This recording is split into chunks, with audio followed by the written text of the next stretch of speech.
Hello, it's been a couple of days, a bit over a week, I think, week and a half since I've last sat down and recorded anything, and it's mostly because I have been working on Beetleclan Year 5 behind the scenes. That video is almost done. Basically, I have one last lineup I need to do, and then the portrait that I usually put in the front, which will take a while. So either today or tomorrow I should have a teaser up on my community tab with my intended release dates, which is basically either Saturday or Wednesday. Not this Wednesday, but next Wednesday. Um, and outside of that, I've been looking at basically things I intend to do for year 6, the special, which people voted on my community tab, and everyone wanted me to draw the members of Beetleclan as humans, which that is everyone that is still alive at year 5, which is an interesting group of cats. Missed out on a couple I would have loved to draw humans, but I don't have enough time to draw the 30, 40 cats that are all in Beetleclan's history. So yeah, I wanted to take some time to practice drawing humans, and I decided to draw 3 of my OCs that are D&D inspired, which is basically who you're seeing on the screen right now. They're all basically freshmen at this magical academy where they're in adventuring groups, and these 3 don't like each other, but they're the girls out of the group of 6. And I just thought it was gonna be fun to draw them because they all have very interesting designs. But when I was looking it up, and what I said, they wore as clothes, I couldn't help but drawing the fact that all 3 of them have, tank tops, or, different types of tank tops, but they all had, tank tops described in their designs. On the very left, Christine, she wears, tight tank top crop tops. Sybil in the middle, she wears spaghetti strapped, or skin tight but tucked in. And Mithy's on the end, who I'm drawing right now, she wears muscle tees that she cuts down for and then for band shirts. You'll see the design on her shirt later, but yeah, it was really fun to draw these characters, and I just want to get more practice drawing humans. This was an absolute nightmare to throw together because I blinked and it was Monday, and I was like, I should probably do a video, and this is what I settled on. And the original first poses that I did for this drawing were the absolute worst. I tried to pick some that would challenge me.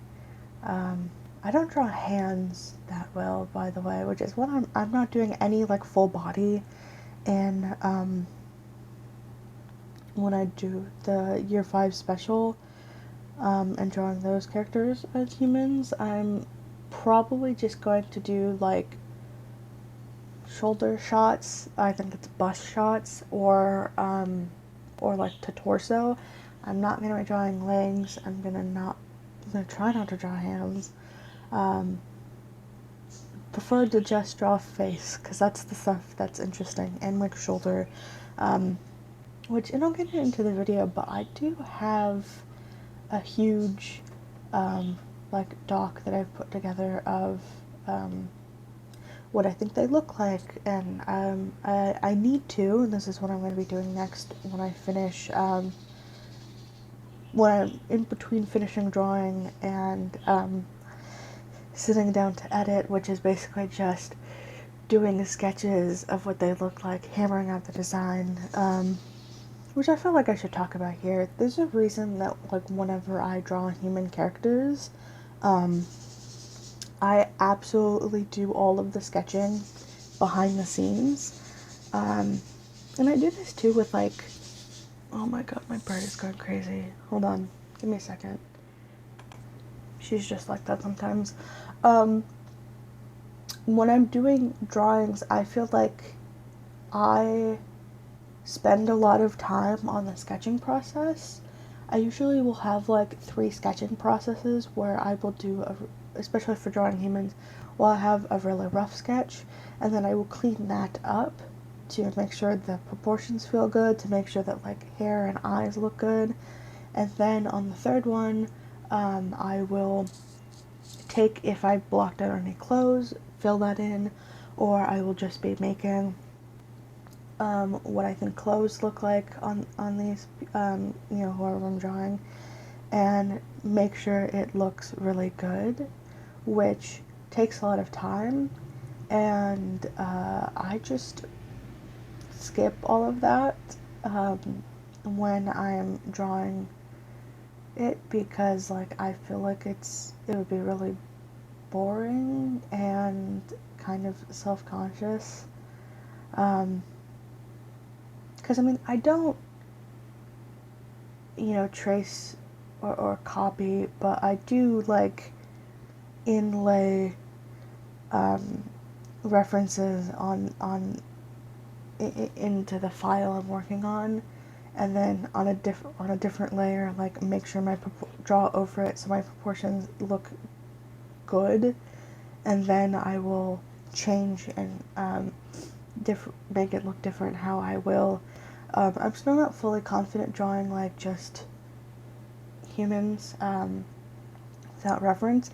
I still think you should draw with references, no matter, you know, how skilled or what have you are, but I'm definitely more confident with drawing cats. I think for basically all of the Beetleclan videos, especially in year 5, year 4 and 5, when I was doing the sketches, I didn't look up references or anything at all. I've done a pretty good job of just feeling really confident in the cat's body proportions themselves. Sometimes they look a little goofy, sometimes the necks feel like they're too long, but, you know, I feel a lot better about that than just freestyling humans, so I will, for sure look up references. I will for sure, delete my sketches and start over at a new angle or anything if I don't feel comfortable, and that's just a lot of process that I prefer to keep to myself, also because basically however long it took me to do the line art, it took me like that long, as much as that to do the sketching for the character, and I prefer to do that, you know, being able to like hop in between tabs and not having to record it, because then I feel like it feels performative. I don't know if that makes sense, but like I'm pretty careful about what I actually record when I'm putting together videos, because I get worried about if